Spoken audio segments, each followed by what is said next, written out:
e o verso 3.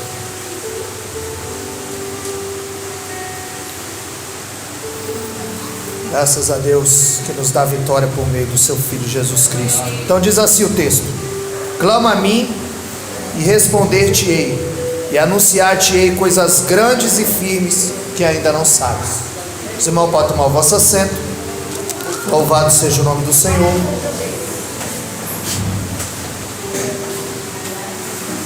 Sabemos que o profeta Jeremias tinha por pai um sacerdote, e consequentemente Jeremias seria um sacerdote.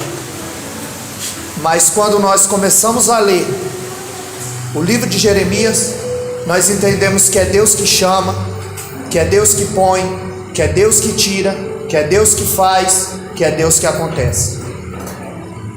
Porque ninguém queria a função de profeta, porque o profeta ele recebe de Deus e passa para o povo, e o sacerdote recebia do povo e passava para Deus. Hoje nós sabemos que por meio de Cristo nós chegamos direto ao trono do Pai, que Jesus ele é o sumo sacerdote, que não há outro nome dado entre os homens a qual importamos que devamos ser salvos. Então Jeremias ele não queria essa função de profeta, porque era um cargo pesado, porque Jeremias era o tipo de pessoa que não profetizava casa, não profetizava carro, não profetizava chave, não profetizava receba. Jeremias, o que ele recebia do Senhor, ele passava para o povo. Jeremias foi alguém que profetizava que se o povo não se convertesse, que se o povo não fizesse a vontade do Senhor, se não andasse conforme a vontade de Deus, o povo seria exilado 70 anos na Babilônia. E o povo não se agradava das profecias de Jeremias. É por isso que no capítulo 1 e no verso 5, Jeremias diz que ele é uma criança e não sabe falar. Na verdade, Jeremias estava dando uma desculpa, porque Flávio Josefo diz que ele tinha entre 23 e 25 anos. Uma pessoa entre 23 e 25 anos, ela sabe falar. Mas Jeremias, ele não queria essa responsabilidade de passar esse recado ao povo. E nós sabemos que Deus o chama e o pergunta: o que vê, Jeremias? Ele disse: vejo uma vara de amendoeira. E Deus disse: viste bem, porque eu velo sobre a minha palavra para cumprir. Ele disse: olha, antes que te formasse no ventre da sua mãe, eu te chamei e te escolhi, eu te chamei por profeta. Porque se você está aqui nessa noite, não foi em vão, foi Deus que te escolheu, foi Deus que te chamou, o Espírito Santo que te incomodou para que você estivesse aqui hoje. Porque é Deus que põe, é Deus que tira, é Deus que traz, é Deus que leva, é Deus que guarda, para que nós possamos dizer, como o salmista Davi: uns encurvam-se e caem, mas nós levantamos e estamos de pé na presença do Senhor, porque o Senhor tem nos guardado. Uns confiam em carro, outros confiam em cavalo, mas nós estamos fazendo menção do nome do Senhor. Aonde estamos colocando a nossa confiança? Jeremias, ele disse que não se glorie o sábio na sua sabedoria, nem o rico na sua riqueza, e nem o forte na sua força. Mas o que se gloriar, glorie-se nisso, em conhecer o Senhor, e saber que é Ele que faz misericórdia e benignidade sobre as nações. Então o cargo de Jeremias era um cargo pesado da sua época. O seu nome, Jeremias, significa aquele a quem Jeová nomeou, que o Senhor o chamou para o profeta, porque é Deus que escolhe. Nós vemos em Atos 9,15, Jesus dizendo a Ananias: vai, porque este é para mim o vaso escolhido. Paulo não escolheu, ele foi escolhido no encontro, no caminho de Damasco.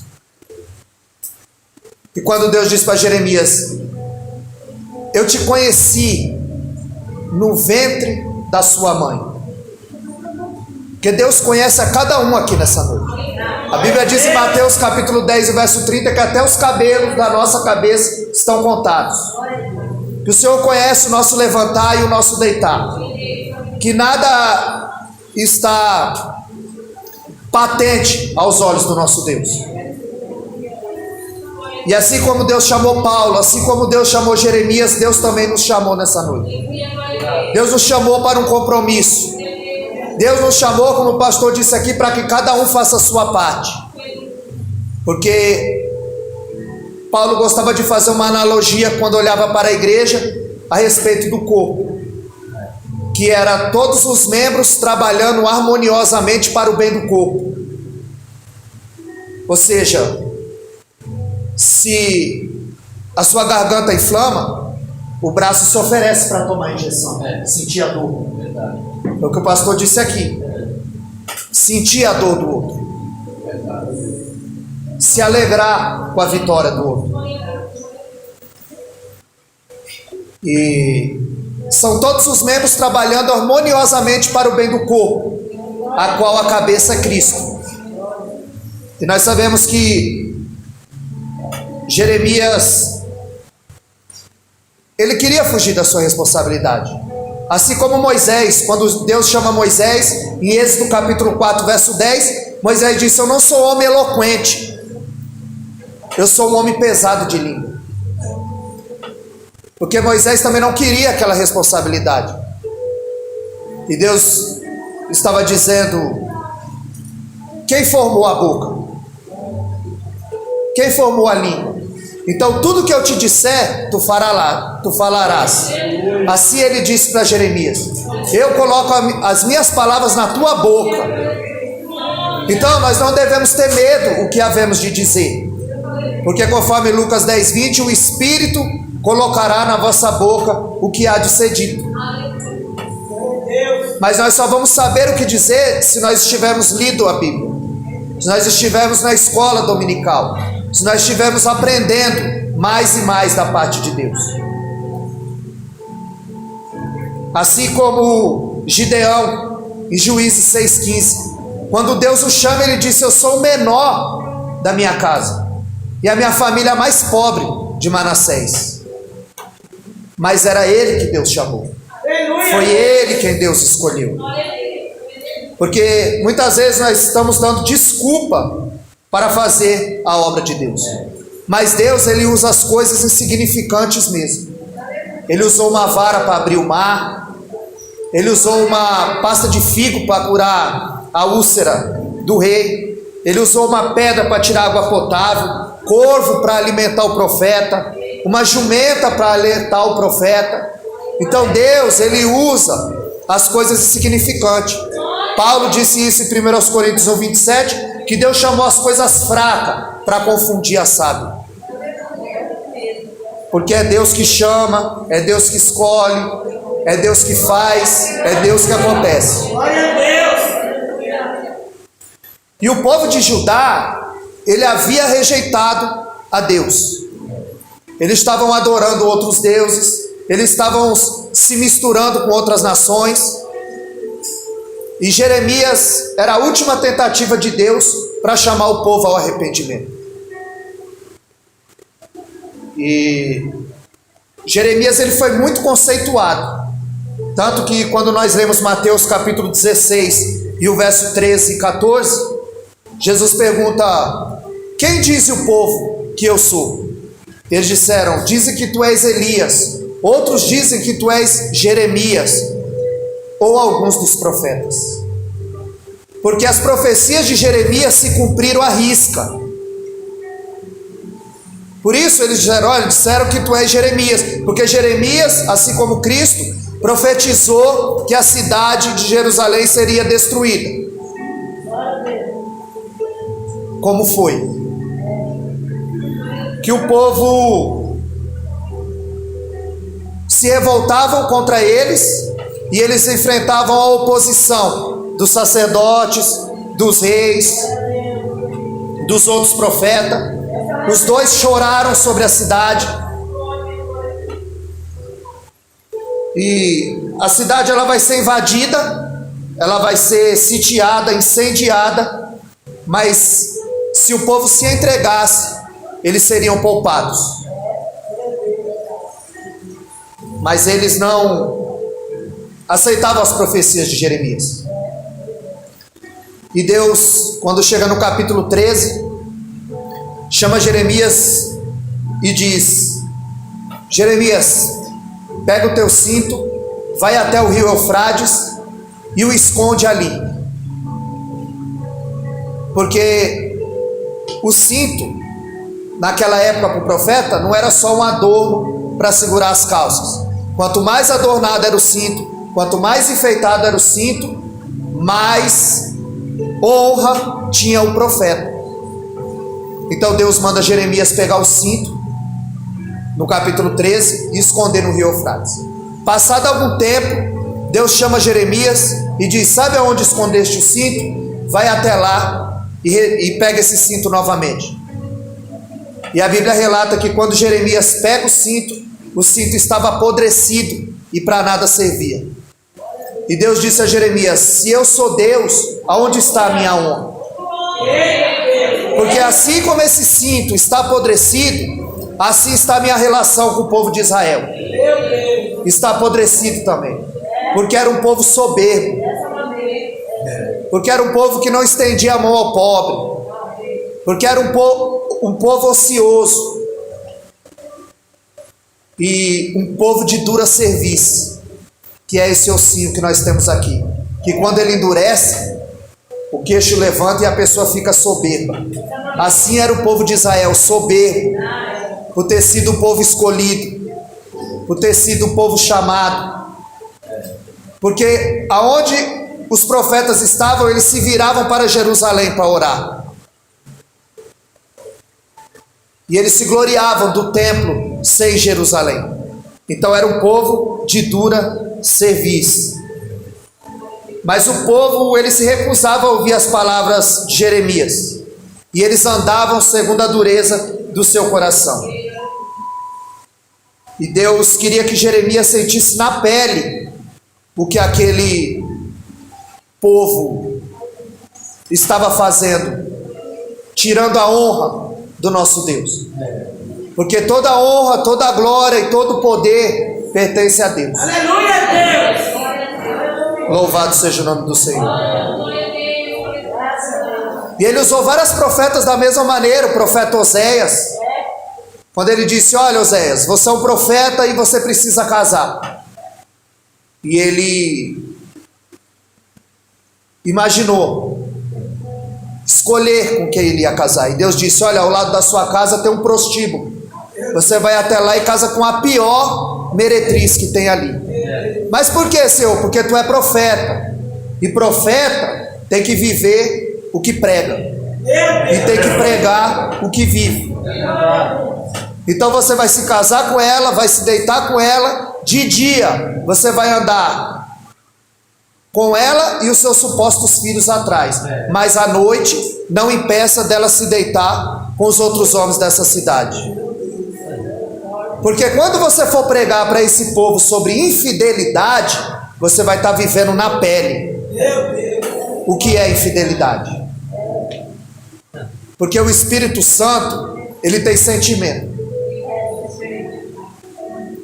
A Bíblia diz que ele intercede por nós com gemidos inexprimíveis. Aleluia, Deus! Em Efésios 4:30 diz: não entristeçais o Espírito Santo de Deus, a qual está selado para o dia da redenção. Aleluia!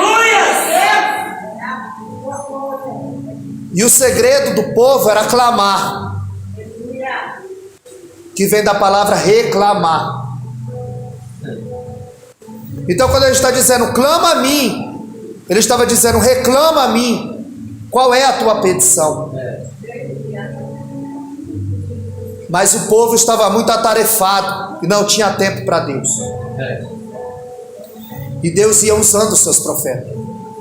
Jeremias foi colocado no cepo, levou 39 chicotadas também, sofreu pela obra de Deus. O rei chega diante de Jeremias e diz: você tem uma palavra do Senhor? E ele disse: se você se entregar com a sua família e toda a cidade ficará ilesa. Mas esse rei, por sua vez, ele tenta fugir. E Nabucodonosor, que era o rei do norte, e vem com o seu exército e com o seu capitão Nebuzaradã, e o encontra, tentando fugir.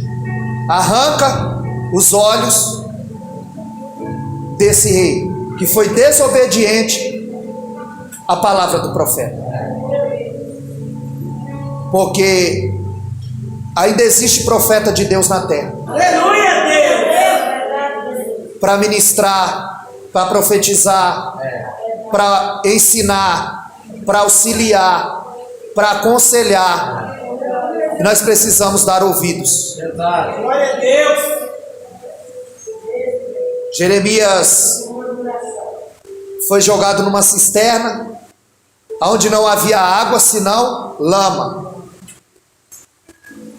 E eu creio que Jeremias começa a cantar o Salmo 121, dentro daquela cisterna escura, dizendo: eleva os meus olhos para o monte, de onde me virá o socorro? O nosso socorro vem de Deus. Nós lutamos contra o inimigo invisível. Nós podemos passar álcool, lavar as mãos 24 horas, usar máscara 24 horas. Se o Senhor não guardar, em vão vigia o sentinela. É o Senhor que tem nos guardado. O tempo está findando. Os sinais estão aí. Se nós não dissermos que Deus está voltando, que Jesus vai buscar o seu povo, então a epidemia está anunciando, a tempestade está anunciando, o terremoto está anunciando, o maremoto está anunciando, porque não tem mais tempo para brincadeira. E Tiago 5,9 diz que o juiz está à porta, está mais perto do que longe. Por isso, a importância de nós nos colocarmos na brecha e na posição. Jeremias foi conhecido como o profeta chorão. Quando ele está dentro da cisterna, alguém ouve a sua voz, Ebed-Meleque.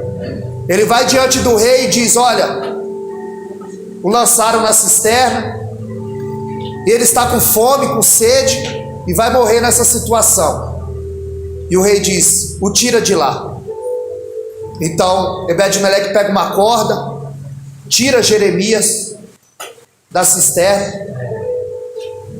A palavra de Jeremias vem se cumprindo à risca.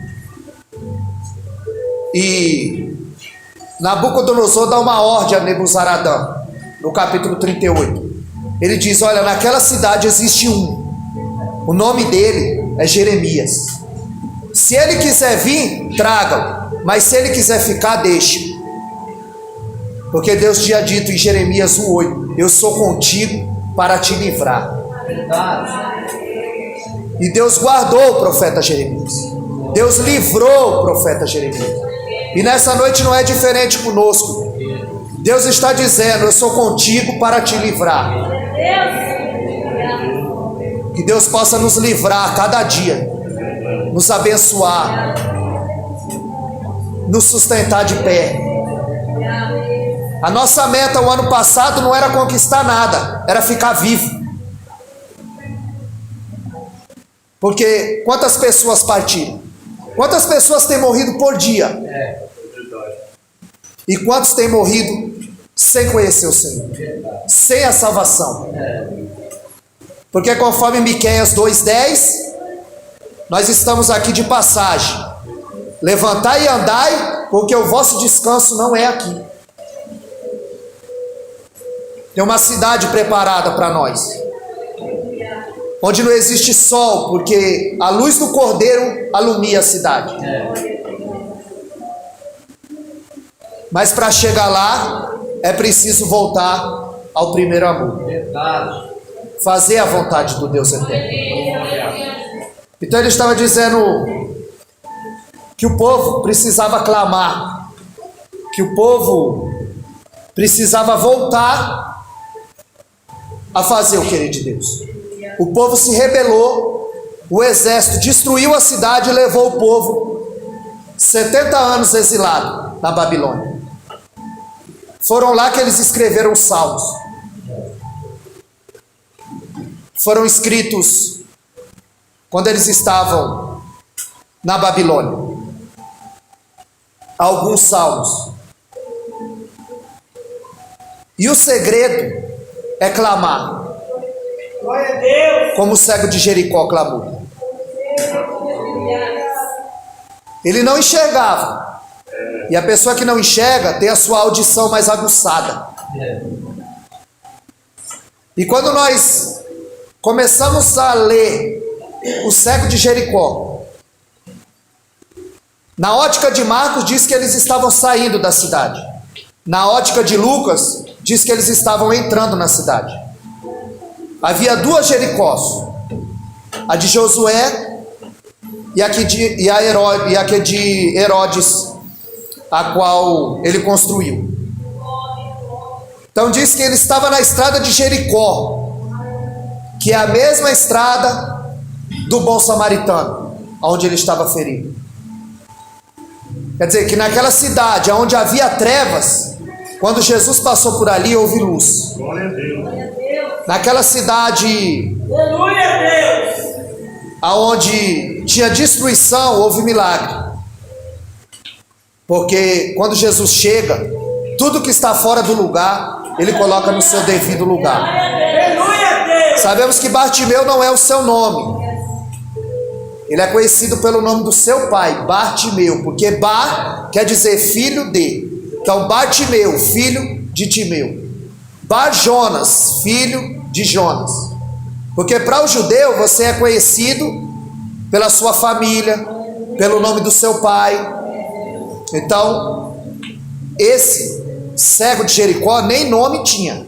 Sabemos que era filho de Timeu. E ele estava à beira do caminho mendigando. E assim fica muita gente à beira do caminho, não se decide.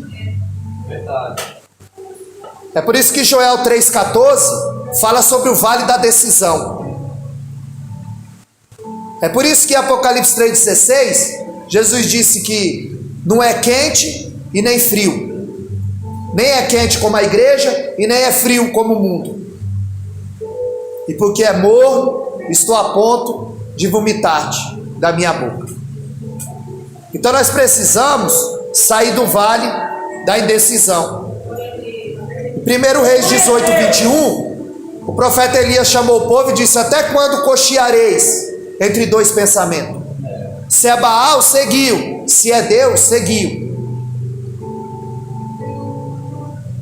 Nós precisamos nos decidir, sair de cima do muro, porque quem fica à beira vê o seu irmão ser abençoado, vê o seu irmão abençoado, vê o seu irmão curado.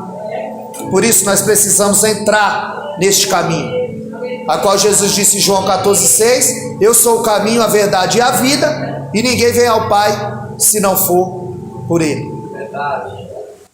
Então Ele é o caminho, Ele é a verdade, Ele é a vida.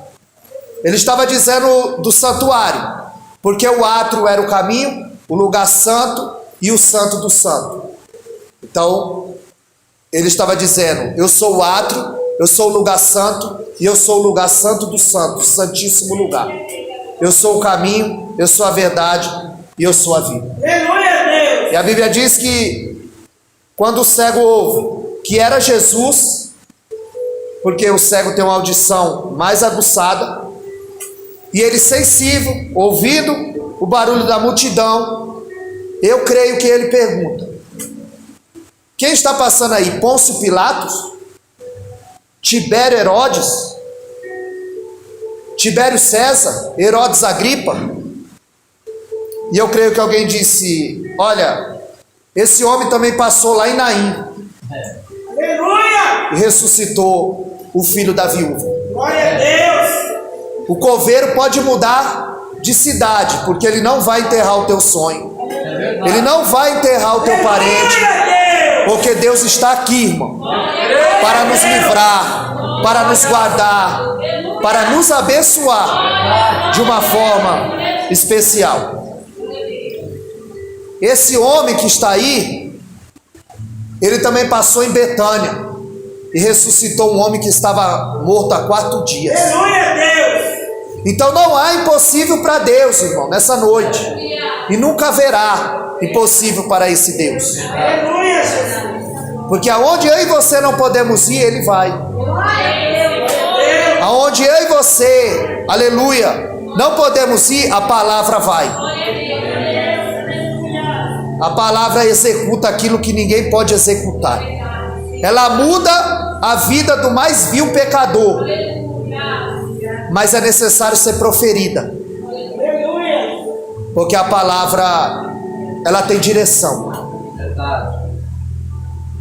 Jeremias, no livro do profeta Jeremias, ele disse: o profeta que tiver sonho, que conte sonho, mas o que está a minha palavra, que fale a minha palavra com verdade.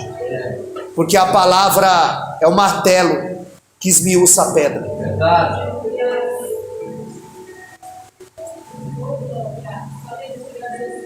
A palavra viva de Deus. Este homem é um homem que esteve na casa de Jairo e ressuscitou a sua filha.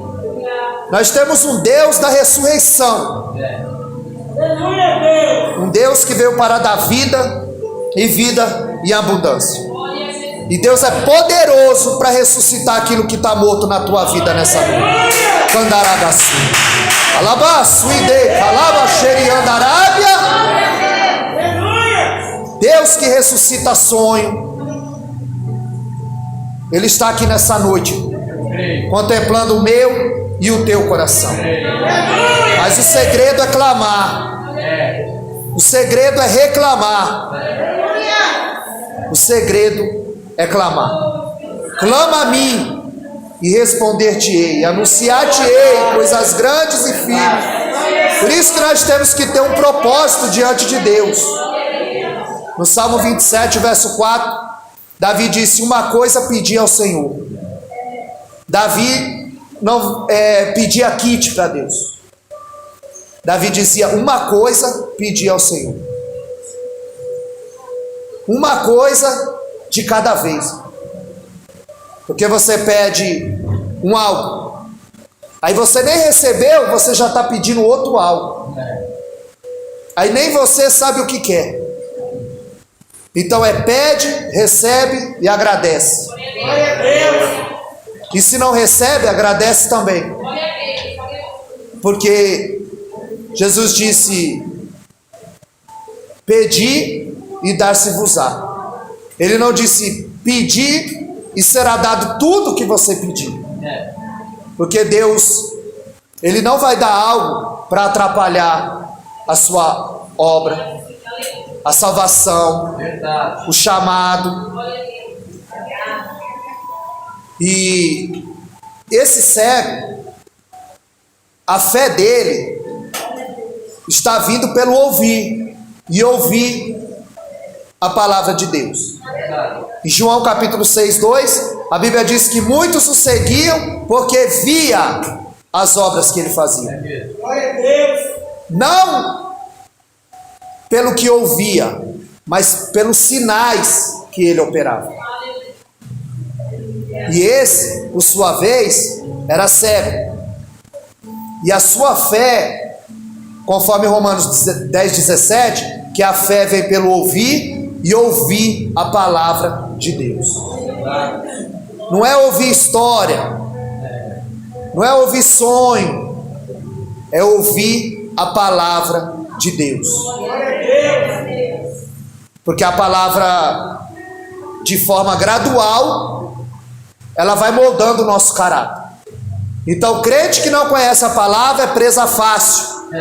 No campo de batalha é aliciado facilmente. Então, Deus se revela através da sua palavra. Porque através da palavra eu sei o que é inferno, o que eu faço para me desviar dele, eu sei o que faço para ir ao céu. E o que é a vontade de Deus, eu só conheço através da palavra. E o cego pergunta: então qual é o nome desse homem? E eles disseram: Jesus Cristo de Nazaré. E o cego sabia que Moisés, em Deuteronômio 18:15, ele disse que Deus ressuscitaria um entre os mortos que faria as mesmas obras que ele, porque em Deuteronômio 34:10 a Bíblia diz que nunca mais houve um homem igual a Moisés em obras e palavras. E Moisés escreveu acerca de Cristo em Deuteronômio 18:15.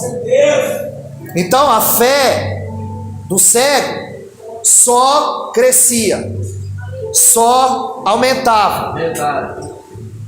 E quando ele começa a clamar, ele, conhecedor das Escrituras, sabendo que o Messias viria da linhagem de Davi, ele começa a clamar: filho de Davi, tem misericórdia de mim. Filho de Davi, tem misericórdia de mim. Ele era cego, mas ele enxergou o que muita gente não enxergou. Porque quando ele diz filho de Davi, ele está dizendo: olha, eu conheço a promessa. Eu sei que você viria da genealogia de Davi.